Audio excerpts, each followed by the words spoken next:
Okay, thank you so much. I'm Eddie Wilson. I wanted to take a moment just to thank the steering committee for a very professional process. I've not seen anything like it, and it's been a great thing to be a part of, so thank you for your work, and to the council and Brian Munger and the mayor for that too. I'm married to Kelly Wilson. Our anniversary is this Friday. It'll be 33 years. She's the former Kelly Turner of Vincent, Alabama. We have 4 children. They're all in their 20s. 3 of them are married. 1 of them is single and a full-time missionary in Japan. I've spent a third of my life now in Alabama, and proud to call this home. Thank you. Please describe the role of a local school board member as you understand it, and why are you the best person to fill this position? The Board of Education is a governing body. I think quite simply, there's 9 prescriptions, I think, in the AASB. We have fiscal responsibility, vision responsibility, and the CSFO and the superintendent report to the board. Why I think I would be a good fit for the board, 3 things I wanted to cover with you tonight. One is I have a service mindset. That was really born and bred in me as a military officer, and you can't help it when that's your life. So after that, I always just prepared and decided to have space in my life for service opportunities, and I have done that on a regular basis for 25 years. And a lot of it was education focused as well. So I have an education mindset. A little bit on the education mindset, I did have a couple professional roles in education. One was a director of recruiting for a graduate school at Sanford. I have been an adjunct professor of business and economics as well. Those are my really 2 paid positions that I've been involved in education. But beyond that, I've spent many years on advisory councils for graduate schools. And to tell you how serious we have taken education, my wife and I have set up 3 scholarships for various universities to really help students in their endeavors. So the last thing I wanted to mention about that is I also have a collaborative mindset, and I think I would bring that to the board. I've had, because of my current corporate role, I have had really a great opportunity to see the fire department of Pell City up close and personal.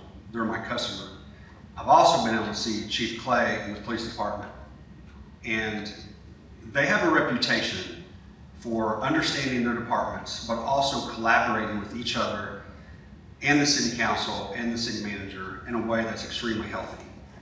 So that is kudos to them, but that is what the Board of Education should be doing as well. We should understand our role, do it really well, and collaborate with the city council, with the mayor, city manager, superintendent, CFO, the leaders, the principals, the teachers, and of course the students and the families. That's what I will bring to the table. Thank you. What are the most significant issues our school district is currently facing? How will you propose the district address these challenges? I'm going to start off by saying that strategic vision is one of my top 3. That will be solved with a strategic plan, but I do think that we will look back 10 years from now and we will say this is the right move for the school.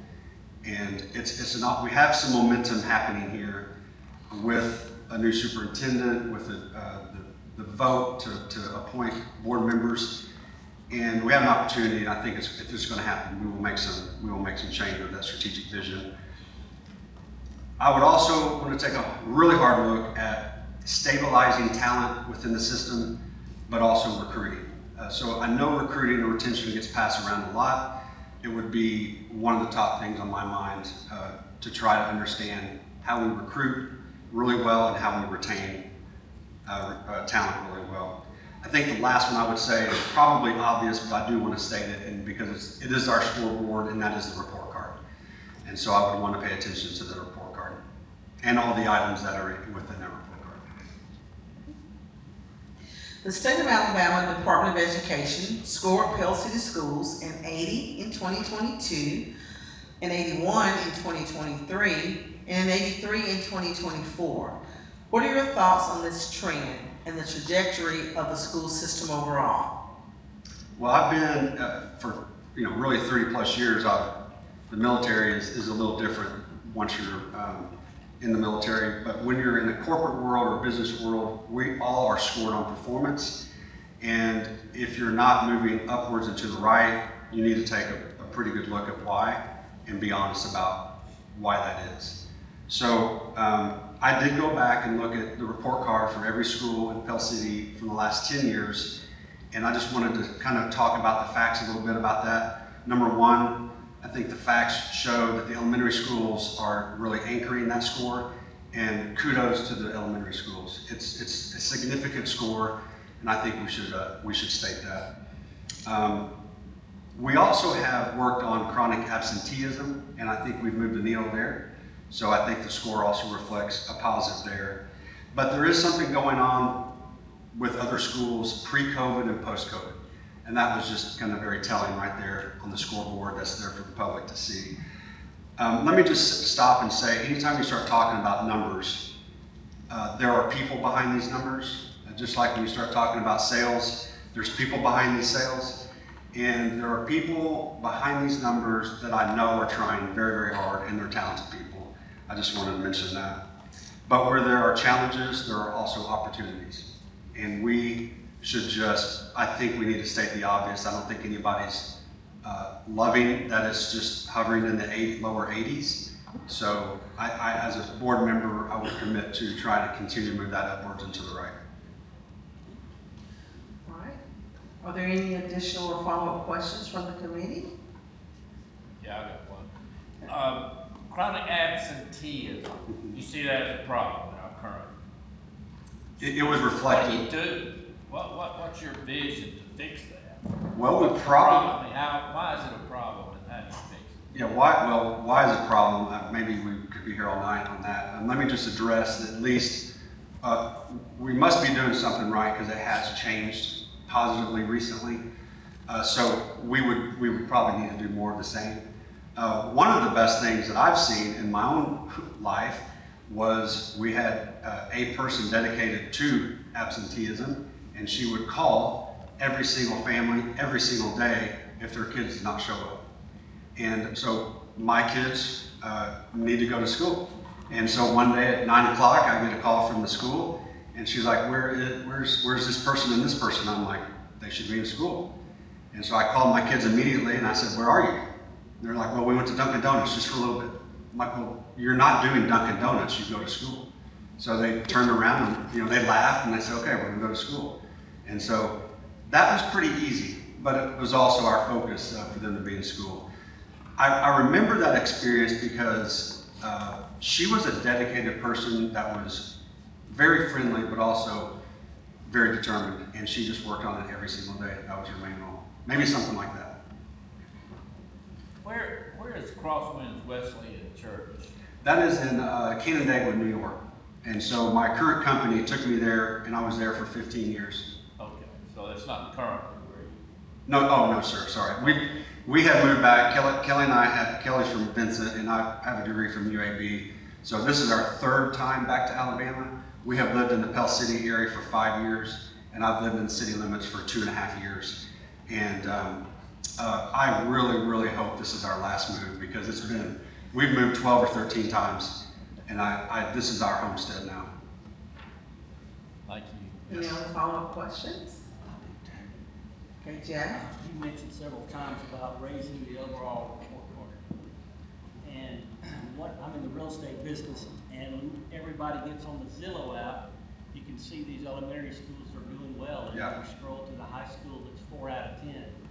I've noticed that population of this town is growing, but the number of students is not necessarily growing at the same rate. So I guess people are retiring here. How would you propose we raise that overall rate? Give me some examples of what, I mean, you've obviously thought about it. So what would you think? Well, there's something happening with that particular school post-COVID, and I just don't know what it is. But Talking about the high school? yes, sir. Okay. There is something happening, and again, people have tried hard. I promise you, this board, you all have a deep bench to pick from. This board will figure it out. And that will be one of my main things to figure out. So sometimes it takes a while to really dive in. One of the interviewers last night talked about a recall. I don't know if you remember this. I think it was Matt Moon. When he has a recall, he does an analysis and a deep dive in the analysis. That's the mentality we have to have. To do that deep analysis of how we move this. We can do it. I mean, there are schools in the area that are doing it. So there's a way to, and we can benchmark these schools. So there is a way to do it. Any other follow-up questions? Okay. How important is long-term strategic planning for a school system? In what key areas should Pell City Schools prioritize such a plan? Strategic planning should be instituted immediately. I know that we're sitting on top of one that's been instituted a while back, but it should be one of our #1 priorities right off the bat. Having cut my strategic planning learning from the military, I can't overemphasize how important it is. When you wake up every day and your competitor is a nuclear foreign country, you realize how important strategic planning is. Now, when I was a young lieutenant, that's what I learned was how to do strategic planning in that context. So I was so ready to do it because of what I learned. I actually applied it to my marriage and my family. And Kelly and I went to the North Georgia mountains and we did a marriage retreat and we did strategic planning. It's not the Eddie military family planning plan, but it was basically a strategic planning for our marriage and our family. And it's interesting looking back 33 years later, and I've done it with other businesses, but just to show you how much it means to me, it's very well worth it. And we can look back in our family life and see how these things were achieved. And so you can apply this to a nuclear military, marriage, and a school system. How should the Board of Education effectively communicate with parents and the community? What steps will you take to establish and maintain trust in the board? So there are a lot of positives. There's quite a bit of positives, more than we could actually probably talk about tonight. I did get on the last board minutes and I saw how they published all the positive wins that have been made recently. So we do need to look at all the positives.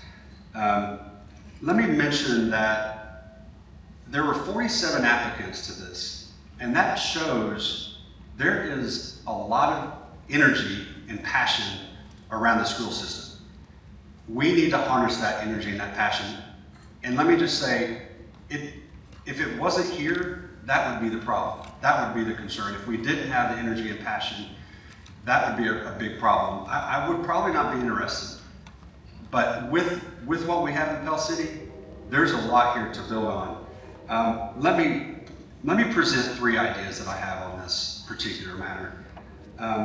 I would implement a listening tour immediately, week #1 probably, of going to the parents and the kids only, so the parents and the students only, with open hands and listen only to what's on their minds and their hearts.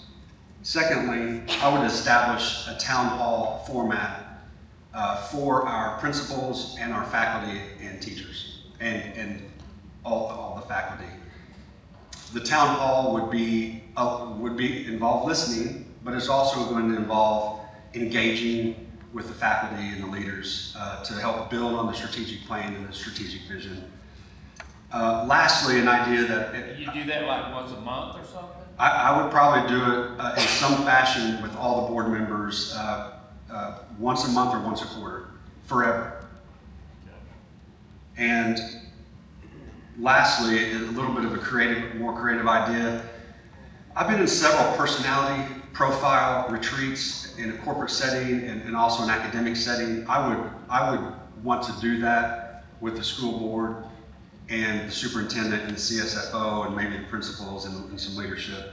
When you're dealing with multiple stakeholders, like a school board, the stakeholders being city council, city manager, mayor, superintendent, CSFO, all the community, you need to be well equipped with understanding personalities and people and where they're coming from and how to build consensus. So I like that idea of having a personality retreat. What are your thoughts on the school system's curriculum's current structure? How should this district's curriculum balance college prep classes with vocational and life skills?